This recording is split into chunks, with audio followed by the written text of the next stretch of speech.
D'Éric Coquerel et avec des centaines de personnes ont rendu hommage à Christine Renon, la directrice d'école qui s'est suicidée il y a 2 semaines. Dans une lettre, elle dénonçait ses conditions de travail. Eux ont rendu un dernier hommage à Jacques Chirac, une foule de Corréziens amassés dans le musée consacré à l'ancien président à Savoie.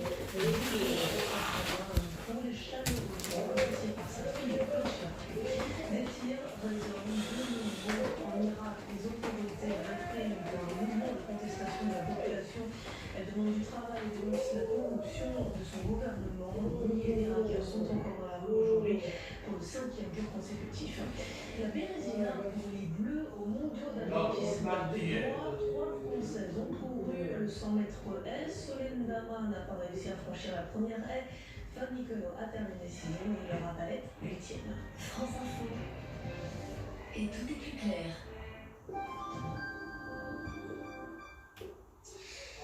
Bon, place à l'édito de Jean Quatremer.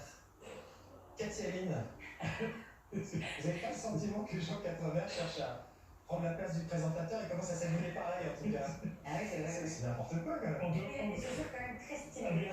Légèrement les chiffres sont hallucinants. Je ne parle pas du nombre d'épisodes que Katia-Line peut regarder dans son canapé en un week-end sur Netflix, mais des dizaines de milliards de dollars que les plateformes numériques Netflix, donc Amazon et autres, Apple s'apprêtent à investir dans la production audiovisuelle. Et que font les Européens Oh.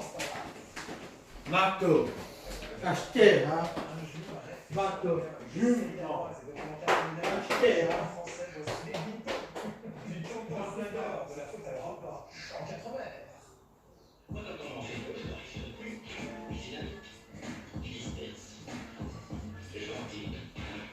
Sacrés Européens. Après avoir raté le train d'Internet et de nouvelles technologies, ils ont loupé le train des nouveaux modes de consommation culturelle, pourtant portés un jour. Ainsi, personne n'a voulu croire ici à la dématérialisation pourtant annoncée depuis 20 ans des supports CD ou DVD. Comme personne n'a voulu croire à l'avènement de la vidéo à la demande et aux écrans mobiles et donc au déclin inéluctable de la vieille télévision.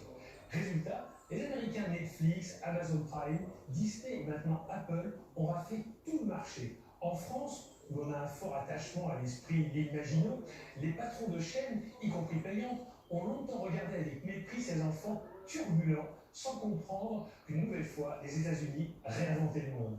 Et aujourd'hui, ils courent après le temps perdu. France Télévisions, TF1 et M6, dans une alliance inédite, vont lancer prochainement le Netflix bleu, blanc, rouge, baptisé Salto, légèrement sonné par les 5 millions d'abonnés français revendiqués par le site américain.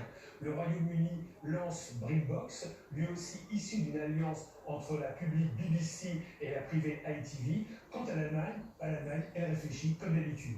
Le problème est que ces tentatives de contre-attaque ont peu de chances de réussir face à la puissance financière des plateformes US. Netflix, c'est 16 milliards de dollars d'investissement dans l'audiovisuel, 245 programmes originaux et 257 projets dans les cartons. Disney, c'est 15 milliards, Amazon 5 milliards et Apple 6 milliards. Des chiffres qui donnent le tournis comparé aux 200 millions d'investissements de Canal+. Et Netflix investit aussi dans des programmes originaux européens, par exemple le très injustement décrié Marseille ou la Casa de Papel, encore une fois.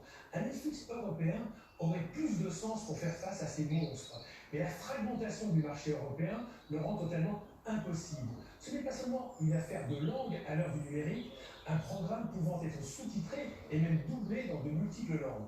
Non, chacun campe sur son territoire et les alliances transeuropéennes sont dans les limbes. Sans compter une diversité culturelle qui tourne parfois à l'enfermement national, beaucoup de programmes étant tout simplement inexportables. On connaît d'ailleurs toutes les exceptions, les Danois Borgen et le Cuisine ou encore Casa de Papel. Est-ce à dire que seuls les Américains sont capables de parler en langage universel? Non, ils produisent énormément grâce à leurs moyens colossaux. Ils peuvent espérer qu'une partie de leur production soit un succès à l'exportation. Une économie d'échelle si l'on veut. Bref, la création européenne s'exportera quand l'Union cessera d'être une simple juxtaposition comme elle a su le faire avec Airbus. Merci cher Jean 4. Quatremer, Geoffroy Didier. Est-ce que vous pensez Il a que... bien raison, Jean Quatremer. Oui, mais vous trouvez qu'il a raison, pour une fois. L'hégémonie américaine, Mais là, je trouve qu'il a bien raison. et il faudrait un Airbus européen, il faudrait un Netflix, un Airbus audiovisuel Oui, européen. mais regardez, c'est comme les taxes sur les GAFA. Moi, je suis favorable à ce qu'on taxe les GAFA. Mais plutôt que de s'évertuer à essayer de grignoter, de grappiller quelques points de chiffre d'affaires des GAFA, on ferait mieux de créer les nôtres. C'est ça le problème. C'est qu'à chaque fois, on est à au sein de l'Union européenne. Les États-Unis vont vite, ils ont bien raison. Moi, je ne leur en veux pas du tout. La seule chose, c'est qu'il faudrait que nous, on anticipe un peu plus et qu'on soit beaucoup plus offensif dans la création. D'autant plus on est bon,